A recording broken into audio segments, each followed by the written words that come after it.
What's up, good people? I hope you're doing extremely well, and if not, I hope that we can change that in the coming moments. Right now, you're listening to the Free Spurt channel where we talk about health and money to help us have the best life possible.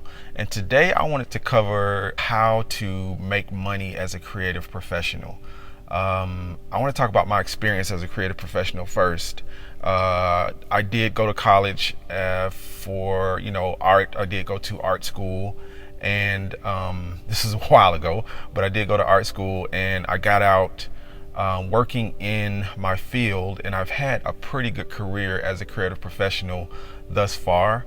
And I want to talk about how I was able to do that, because I know right now a lot of people are going into creative fields and going into fields that revolve around creativity, because that's kind of the world we live in right now. We have a large and growing creative economy that's been growing for a while. So a lot of things that we do, a lot of the wealth-oriented things that we do, or money-oriented things that we do, revolve around creativity and the use of our creative skill sets. And I want to start there. So creative skill sets, I think there's so many that are intertwined right now, that we're using right now, that a lot of people are using with social media, videography, a lot of these things that we're using, making thumbnails, all these things that a lot of people are learning from a platform standpoint are things that really are the backbone of creativity in terms of from a commercial or professional sense. And what I mean by that is a lot of the things that we learn in educational environments that, kind of lead us to creative paths, or are kind of the growing ground for creative careers. A lot of people are learning those skills just haphazardly through the use of social media, through the use of, all of these mechanisms that have really sprung up in the last 10 to 15 years. So there's a huge shift right now that I'm watching happening from traditional education around these skill sets to just you learn these things. And similar to what happened, I guess, if you look at the clerical world, some of you may not be familiar with that term. What I mean by the clerical world is just like kind of data entry and things like that. There used to be a time where people used electronic typewriters, and people did data entry from a standpoint of, I have to learn how to type in a traditional setting. Like, there was actually typing school you went to, and you learned your home row keys and all of that stuff, and you went into data entry. You would key in data or key in information into a computer or whatever with these typing skills. And a similar thing happened where that education route changed dramatically when everyone was able to have home computers, because everyone was able to use programs like Microsoft Word that had spell check and all these sorts of things that really changed the whole industry, that whole industry of data entry. And I bring that up to really illustrate what is constantly happening in industries, and what I want you to understand as a creative professional. Things are constantly in flux, and you have to understand when things are moving from one way of doing things to another.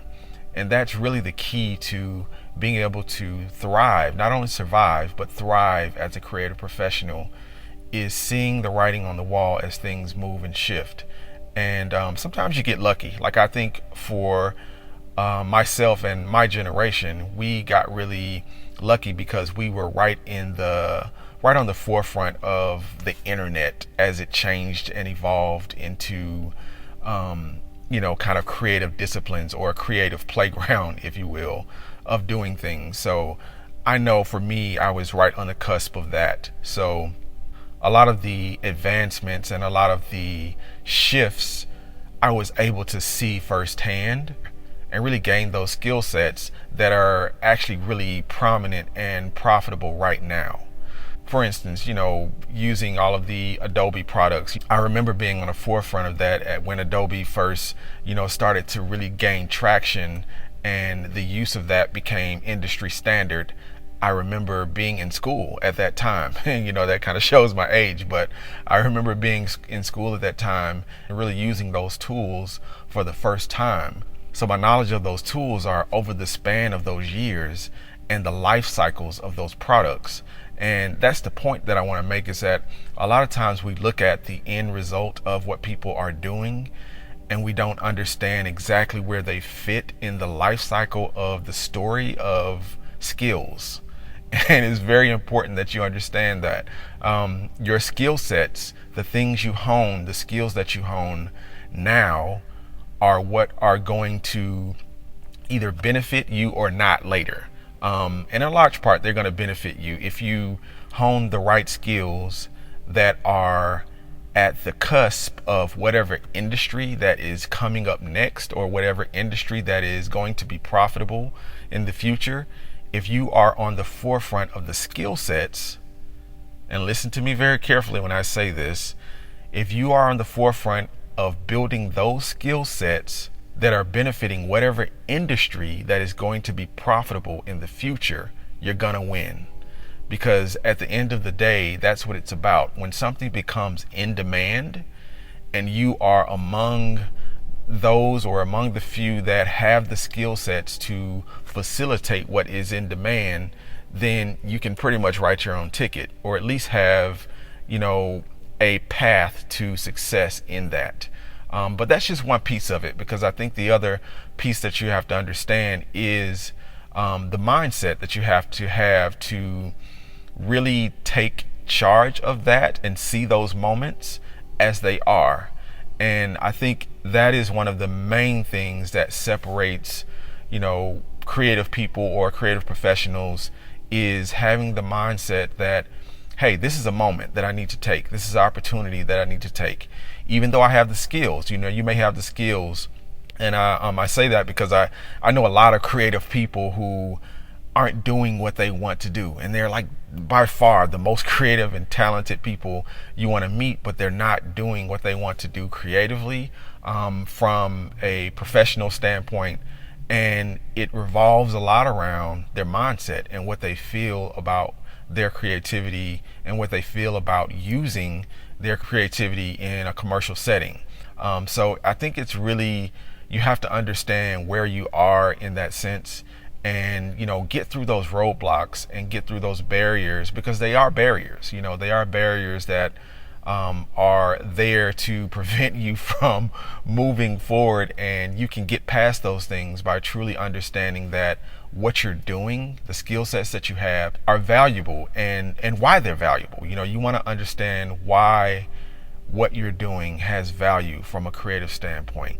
For instance, there was a time when great masterworks, great master paintings had value because they were used as a documenting mechanism. A lot of those great master works were commissioned by churches and wealthy families because they wanted to document, what was happening historically in those moments. And there were no, copy machines or printing presses at the time, or computers. So the great masterworks that we see and that we revere now, paintings, from Picasso, David, and all of these other, great painters, they were masterworks commissioned to document a time and place. So think about that in terms of right now. If you are a creative professional and you're someone that wants to make money at what you're doing, and you want to prosper at what you're doing, you want to use your creativity to do that, think about what value you're providing in the time you're living in right now. Really think about that, because that is going to give you the path and give you the roadmap to, get into whatever industry it is that your skill sets match up with.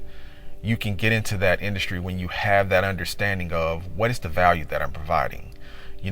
If I'm someone that is a good drafts person, Who's going to pay me to do that? Who's going to pay me to paint? Who's going to pay me to 3D model? Who's going to pay me to do virtual reality? Who's going to pay me to code?